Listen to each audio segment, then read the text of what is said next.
দিন বৃষ্টি চলছে, কি মজা সবার, তাই না? কারা কারা বলছিল যেন দুর্গাপূজায় বৃষ্টি হবে, কি অবস্থা! এই জায়গাটা দেখে বুঝতে পারছো কতটা বৃষ্টি পড়তেছে, কী হারে বৃষ্টি পড়তেছে। আর আমার এতগুলো এখনও জামা কাপড় ধুইলাম, অনেকক্ষণই ধুইছি, মেলবো ভাবলাম, মেলতে আসবো, আর সেই সময় এতগুলো বৃষ্টি, প্রচুর বৃষ্টি হচ্ছে। দেখো তোমরা ওই দিকটা দেখলে বুঝতে পারবে যে কেমন সাদা হয়ে গেছে, দেখছো? আমি ভিডিও দিতে পারবো কি না জানি না, দেওয়ার চেষ্টা করব, কারণ আমাদের এখানে দুটা পূজা, আমার বাড়ি মাঝখানে, তার মাঝখানে, তো সেই জন্য হয়তো ভিডিও দিতে পারবো না নিজের ভয়েসে।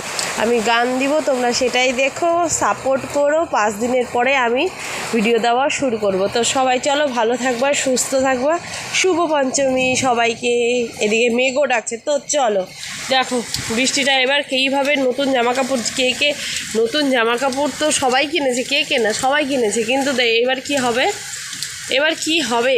এই জামাকাপড়গুলো পরবো না বাড়িতে বসে নিয়ে চা বিস্কুট খাবো? কি করব? সবাই কি করবা বলো? এরকম বৃষ্টি হলে আমি সকাল থেকে ভাবছি মেঘলা ওয়েদার, ভাবছি যে বৃষ্টি হলে কি করা যাবে। এই যে মেঘও ডাকা শুরু করে দিয়েছে। আমার সোনামাটা ছিল ছাদে, সেই ছাদ থেকে বেরিয়ে আসলো।